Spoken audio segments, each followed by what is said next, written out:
ইসলামী ছাত্র শিবির লেখার বদলে ব্র্যাকেটে লিখে দেওয়া উচিত যে গুপ্ত রক্কাটা পার্টি।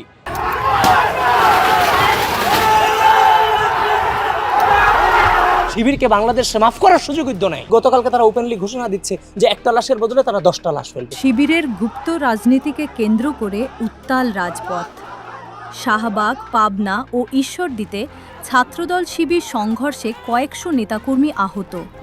কিন্তু হঠাৎ করেই কেন শিবিরের বিরুদ্ধে ক্ষেপে উঠেছে বিএনপি?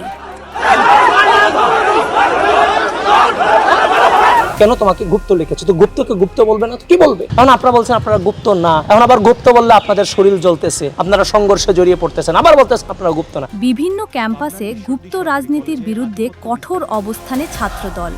স্পষ্ট হুঁশিয়ারি, শিবিরের কোনো নেতাকর্মী চোখে পড়লেই তাৎক্ষণিক প্রতিরোধ।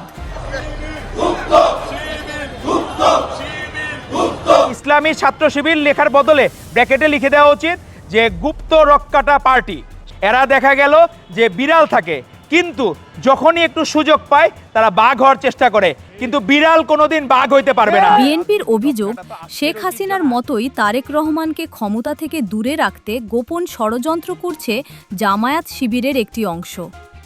পরিস্থিতি ক্রমেই উত্তপ্ত, রাজনৈতিক অঙ্গনে বাড়ছে উত্তেজনা, সংঘর্ষের আশঙ্কা আরও গভীর।